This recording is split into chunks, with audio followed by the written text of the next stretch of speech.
Teaching music, you gather an awful lot of different tracks, example tracks, backing tracks, recording performances, songs in different key signatures, and lots of songs which seem to have the same title. Well, how do you manage all those different types of tracks? Today we're going to look at how to organise all of those files that teachers and music teachers need so that you can find what you want when you need it.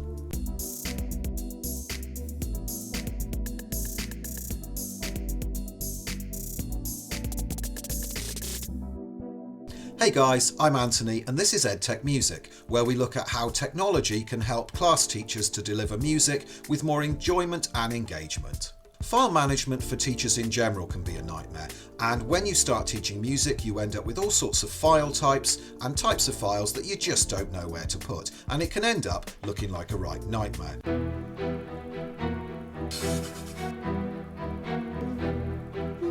Today we're going to talk about how to organise digital files on a computer or a tablet. So let's get straight into it. Tip number one is about where you put your files. Now, depending on what your school uses, you might use G Suite or Office 365 or an alternative, and if you've got that, use that cloud-based storage. Cloud-based storage is where it's at to start with. You can keep those files on your device, but you know that they're backed up to the cloud where a master copy will be kept, and whatever happens to the device you're using, they'll be safe. If you don't have a solution from your organisation, then going with Google Docs, again, OneDrive, Dropbox, iCloud Drive, any of the online storage systems are really great, but it's important that you use one of them to make sure that all of your files backed up to the cloud and are safe there. Tip 2. Wherever you're storing your music files, make sure you have a structure in mind right from the start.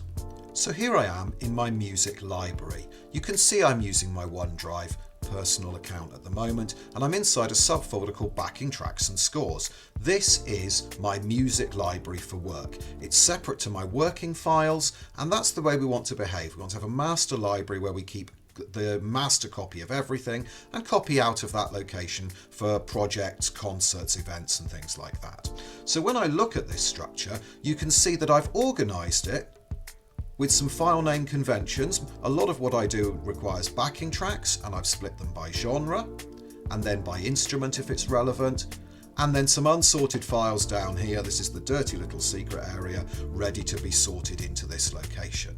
At this top level you can see I've used numbers to help organise the type of tracks rather than just relying on the alphabetical nature of the folder names themselves. That's your choice, but I think this helps to make life much easier. As an example, let's go into this Backing Tracks Musicals folder. So inside this folder, everything now is alphabetical because of the way that I want to find it. Because I do a lot of work with musicals, you can see here I have folders for every musical. Tip 3, which we started to mention earlier, was about copying files to a working area. So keep your library nice and clean, keep the master copies in there, so whatever the event, copy those files into a new folder just for that event, whether it's a lesson, a concert, a rehearsal, a production, a performance, whatever it's about, make a new folder somewhere else for just those files that you need. By doing that, you can preface those files with a number if you need to, that then puts them in the order of the running order that you're going to use them. Tip 4, which I think is my most important tip, is to have a standard naming convention for your files and try to stick to it for files of a similar purpose. So here you can see I'm inside my Backing Tracks Musicals folder in a folder for Les Miserables, and here I've got the music associated with that production.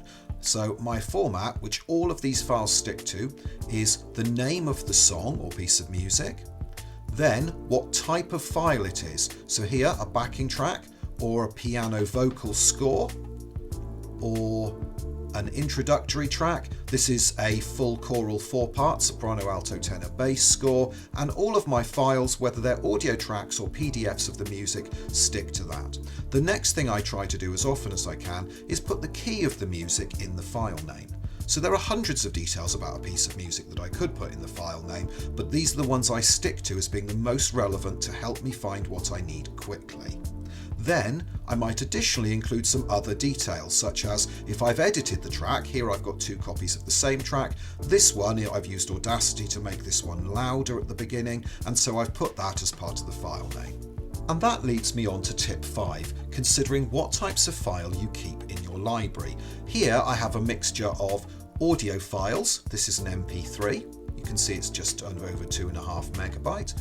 And that's a PDF of the same piece of music, but for piano vocal. So that's 1.5 megabyte.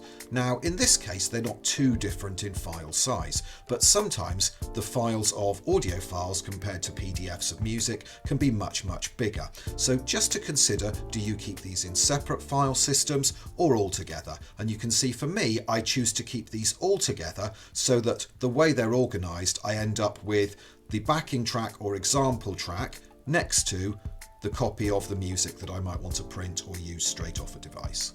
You can see here for band music I do a similar thing, and this recorder book Play Along Tracks is another example of a similar file structure, but this time using numbers to keep them in the same order as the book.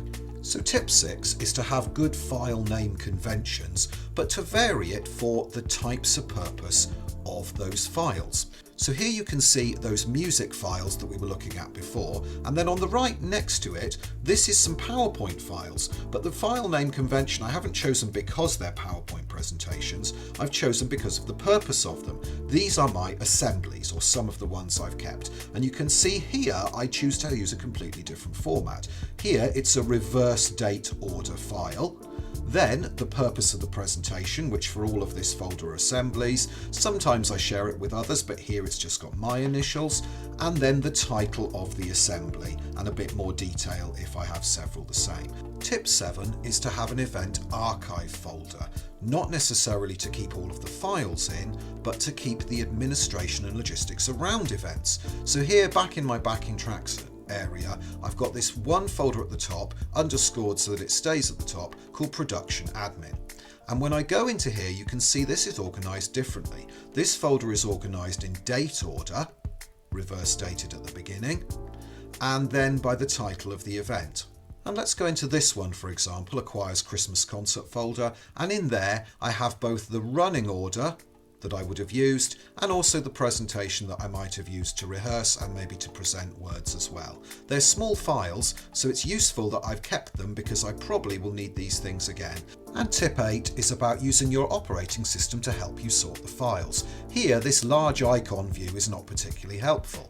The list view in Windows is more helpful, but actually Details view is the one that I tend to work with. Here we can see now these backing tracks files for different pop songs are in an easier way to find. Here we can see now they've been alphabetized, including those that have numbers at the beginning. By default, the columns at the top here are file name, the status, which is to do with Office 365 and if they're synchronized back to my OneDrive. Most cloud storage systems would have a column like this.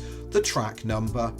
Here I'm showing the type of file and the size of the file. And in this way, I can sort by these different criteria, and again I can have an A to Z sort or a Z to A sort if it suits me, my purpose. I can sort by file type by clicking on this and then have files of similar type ending up next to each other, or I could put them in file size or reverse file size order if that helps me. Now additionally to that, there are other columns I can enable. So let me right click on any of these columns at the top, and in Windows you can see here I get some suggested columns that I can include. Some of these are more music specific. Date created and date modified is a normal Windows structure, but album artist, genre, length, rating, these type of columns I can enable myself. Well, in a follow-up video we'll be looking at how to label tracks with this type of information, which again can really help you as the music teacher to organise your content more easily and find things faster. And tip 9, building on the last, is to use the built-in search facility of your operating system. And in that way, it's much quicker often to search just for a word or term or type of file you're looking for, rather than scrolling through folders and folders. So that's my 9 tips to help you sort out your music files and be able to keep track of everything, find what you need when you need it, and keep your master copies in a proper library ready. Well, now you can see I've got some videos on the right that you might find interesting, and please click on those if they're of use to you. And if you've got value from this video, please hit the like button and also consider subscribing so that you get the other weekly videos. Thanks for watching and see you again.